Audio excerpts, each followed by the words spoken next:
Thank you for watching my revision of the textbook I wrote to teach homeschoolers world history. A Bible believer looks at world history. And now I'm investigating things I want to dig deeper into, maybe change, add. So let's pick it up where I left off last time. Now, defeating several Roman armies, Hannibal ravaged the Italian peninsula for years.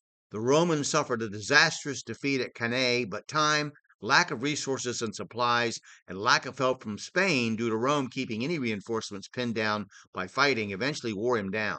The Romans had Scipio Africanus, who has been successful in Spain, attack Carthage itself, which required Hannibal to return to defend his homeland. Hannibal was conclusively defeated at the Battle of Zama.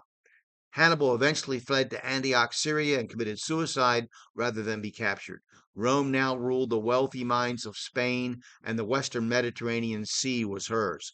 Rome's conquest of Greece, we are told, was precipitated by Philip V of Macedon's alliance with Hannibal and the Greek Aetolian League, thinking that he also wanted to invade Greece like his political ancestor, Alexander. This is a subject I'm going to discuss more in the next talk about Greece. When I talk about Greece. Greece was subdued by Rome completely by 146 BC, and it ceased to be a political entity on its own for 2,000 years. After a conflict between Numidia in Africa and a much weakened Carthage, much weakened Carthage, Rome, allied with the former, destroyed Carthage, leveling the city to the ground. Although Carthage lasted for 3 years in a brutal siege, it could not resist the might of Rome. Carthage ceased to exist as a city.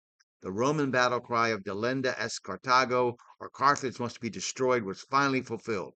The destruction of Carthage and the Greek city of Corinth in 146 BC were two of the most brutal massacres of ancient history. At this point, Rome is the complete master of the Mediterranean Sea. So I see some things here maybe a little bit confusing and not well written. I'm going to have to change that about some things I said there about Greece. So, and Philip of Macedon and Alexander. So, all right. So anyway, I will look into that more. That's going to be something I want to think about.